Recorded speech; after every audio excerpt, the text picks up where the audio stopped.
Magandang araw mga ka-TSP! Ako si Kuya Bings at ngayon bibisita tayo sa Mindanao upang pakinggan ang kwento ng pagbabago ng mga dating rebelde. Sa tulong ng iklip, makikita natin kung paano sila ngayong abala sa bagong pamumuhay. Agad nilang naranasan ang init ng suporta hindi lang ng pamahalaan, kundi ng buong komunidad. At dahil nga yan sa Enhanced Comprehensive Local Integration Program o ICLIP,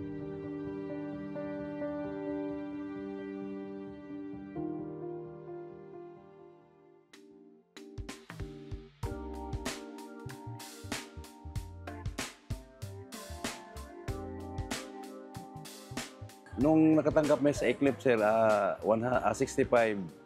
nakabuo ako ng isang tindahan, sir. At saka pagkatapos ng tindahan, sir, nakita ko yung furniture.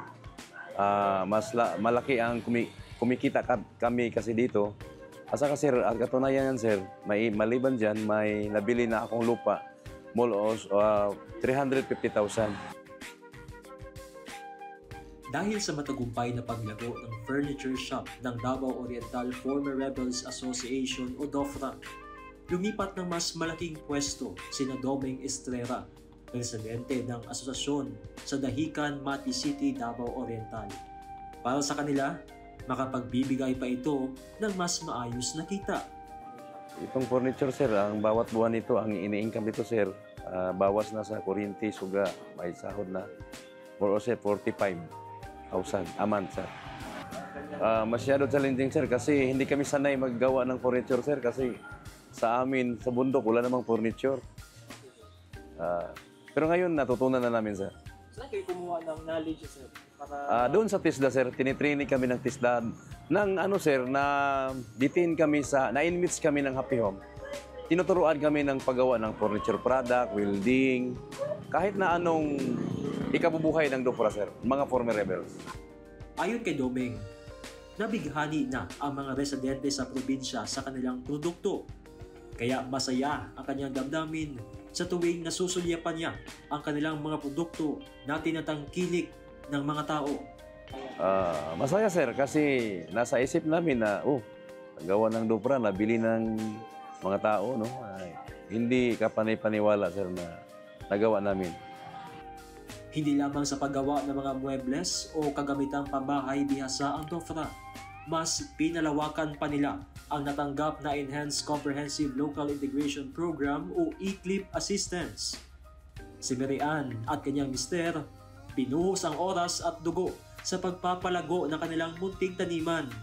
Ang kanilang mga inaani ay siya rin nilang tinitinda. Groceries kompleto rekado na makikita sa kanilang merchandising store.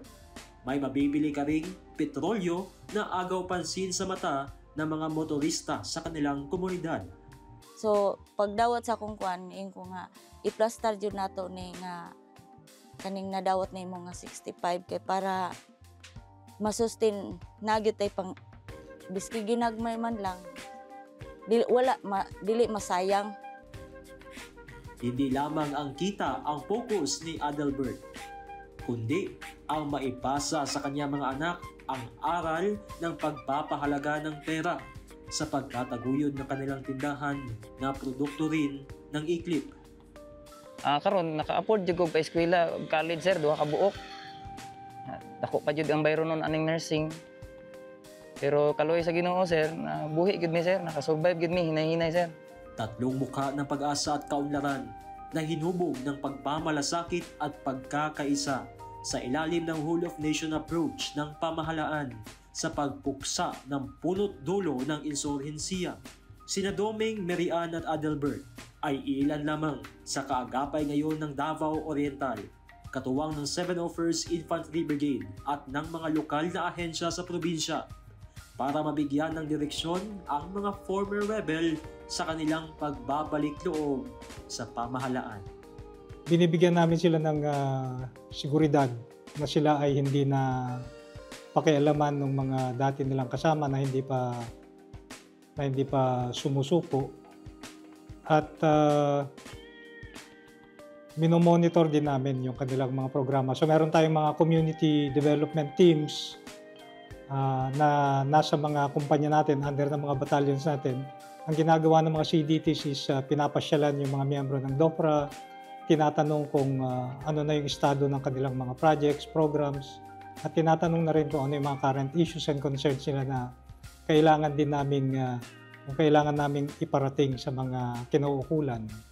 During 2 months na nandito sila, dadaan po sila ng one-on-one interview para doon sa e-clip processing po nila. Dadaan din sila ng mga assessment ng case manager po natin. So, one-on-one interview yun. Then, araw-araw may mga schedule sila. So, para ma-feel nila na hindi sila nakakulong sa isang lugar. So, ano man yung mga activity araw-araw, rotation po yun by group. Then, nandyan po si TESDA na magkakandak po ng mga skills training. Then, part ng daily activity nila for 2 months.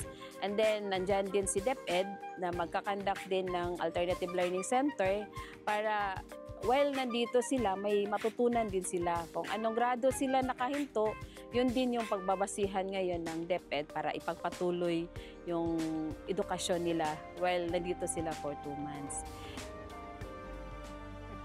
Nakilala na nga natin ang ilan sa ating mga kababayan na tuluyan ng iniwan ng karahasan kapalit ng mas ligtas at mapayapang buhay. At sino ba naman ang aayaw sa pag-unlad, sa kabuhayang may direksyon at sa komunidad na handang tumulong sa inyong muling pagbangon? Naway maging inspirasyon ito sa iba pa na kapag pinili mong magbago, narito ang suporta ng gobyerno.